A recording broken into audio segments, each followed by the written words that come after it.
जय हिंद दोस्तों, मैं सेबी पंजीकृत सलाहकार नहीं हूं। यह वीडियो केवल शैक्षिक और सूचनात्मक उद्देश्य के लिए बनाई गई है। आईआरएफसी एसएम के लिस्ट में शामिल है। जब से एनएससी का आईपीओ की जो है हाइप बनी थी, एक बढ़िया मोमेंटम आया था, लेकिन जैसे ही एनएससी ने अपना डीआरएचपी दाखिल किया वैसे ही इसको एसएम की लिस्ट में भी डाल दिया गया और फिर जो है वो वहीं से लगातार इसमें गिरावट भी आ रही है। अब एसएम की लिस्ट से कब बाहर आएगा, एनएससी का आईपीओ का हाइप कब से फिर से बनना शुरू होगा, ये सब हम लोग देखेंगे। 1.1% गिर के पिछले ट्रेडिंग सेशन में कैंडल क्लोज किया है। शॉर्ट टर्म के एसएम के स्टेज 1 में शामिल है। 76 रुपये के आसपास करेंट प्राइस है। पिछले ट्रेडिंग सेशन में भी प्लस में था, एक बार पॉजिटिव था दिन के दौरान, लेकिन 11 बजे के बाद फिर से इसमें गिरावट आई और लोएस्ट लेवल पे आके कैंडल को क्लोज किया। अब वॉल्यूम भी इसका घट गया है, पहले जितना नहीं रहा। 1,66,00,000 वॉल्यूम ट्रेड हुए हैं, 127 करोड़ रुपए के और 25% का डिलीवरी परसेंटेज। हालांकि सर्किल लिमिट भी इसका 20% का है एसएम की लिस्ट में रहने के बावजूद भी, तो सर्किल लिमिट नहीं घटा है कुल मिला के। एक prize in moment in price वाला स्पष्टीकरण आया था, क्लेरिफिकेशन आया था कंपनी की तरफ से। एक्सचेंज ने जब इनसे मांगा था, एनएससी बीएससी ने, तो वो वाला अपडेट आया था कि प्राइस मोमेंटम किस वजह से आ रहा है।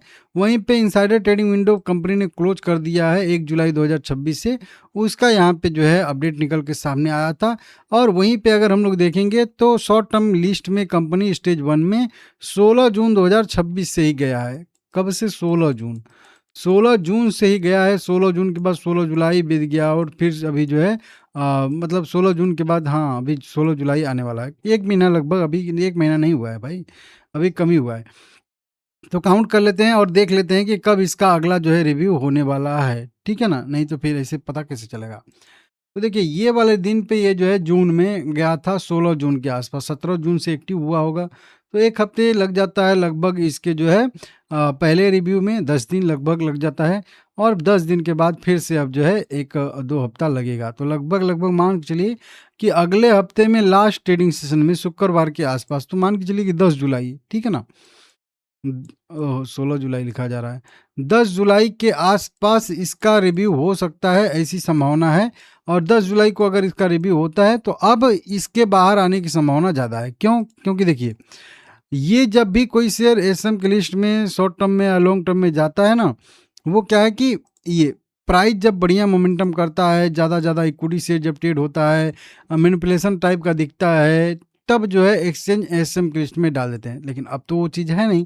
अब तो नीचे गिर के जो सपोर्ट लेवल आप लोगों को बताया था, वहीं सपोर्ट लेवल पे आ गया है और बताया भी था कि यहाँ पे 90 रुपये पे रेजिस्टेंस लेगा, तो 73 रुपये इसका जो है सपोर्ट बनेगा और यहाँ तक ये नीचे की साइड में आके सस्टेन कर सकता है। और देखिए, सस्टेन किया। अब ये वाला अगर लेवल बाई चांस ब्रेक हो जाता है मार्केट की वजह से या किसी भी वजह से, तो ये नीचे के साइड में 62 रुपये तक भी आ सकता है, क्योंकि अगला सपोर्ट इसका 62 पे बनेगा।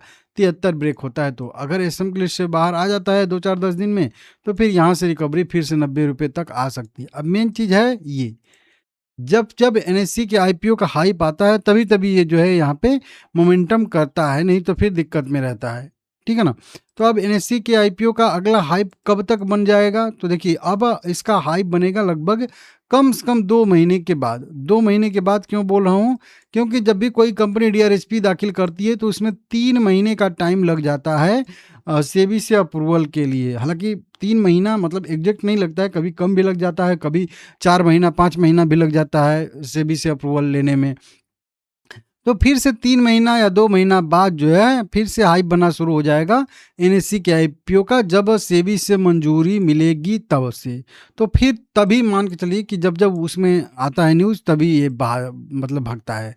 क्योंकि इसकी एक कंपनी है, उसमें इसकी 62% हिस्सेदारी है, 52% या 62%, और उस कंपनी स्टॉक होल्डिंग की जो है 4.25%, 4.4% एनएससी में हिस्सेदारी है। तो इनडायरेक्टली इसकी भी हिस्सेदारी बन जाती है 2.25% के आसपास। तो इसकी वजह से इसका भी वैल्यू बढ़ता है जैसे जैसे एनएससी के आईपीओ का जो है हाइप बनता है। तो इसके वजह से इसमें तेजी आती है। तो अब उसी न्यूज़ का इंतजार करना पड़ेगा, ठीक है ना? कि अब देखना होगा कि कब तक इसका फिर से मतलब एनएससी से जुड़ी हुई खबर आती है, नहीं आती है। नहीं आएगी तो फिर धीरे कूलअप होगा। देखिए, वॉल्यूम घट गया कि नहीं? इतना वॉल्यूम से अब यहाँ पे आ गया, जितना पहले वॉल्यूम ट्रेड होता था उसके लगभग आसपास आ गया कि नहीं आ गया? तो इसी तरीके से 1 करोड़, 1.5 करोड़, 1.25 करोड़ इक्विटी शेयर इसमें ट्रेड होगा। बाकी आप लोग अपने हिसाब से देख लीजिएगा। 73 रुपये का सपोर्ट है, ब्रेक करेगा तो फिर और नेक्स्ट स्टेप की गिरावट 62 रुपये तक लेके जा सकती है। मेरा व्यू है कि ठीक है, अगले हफ्ते में 9 या 10 जुलाई के आसपास इसका रिव्यू हो सकता है। आप लोग कमेंट करके बताइएगा आपके पास कितने शेयर हैं और ये कब तक आपको लग रहा है कि एसएम की लिस्ट से बाहर आ जाएगा। लाइक करके चैनल को सब्सक्राइब करिएगा। और कोई भी अभी डाटा वाटा नहीं आया है, शेयर होल्डिंग पैटर्न वैटर्न वाला मैं देख रहा था, आएगा तो बताऊंगा।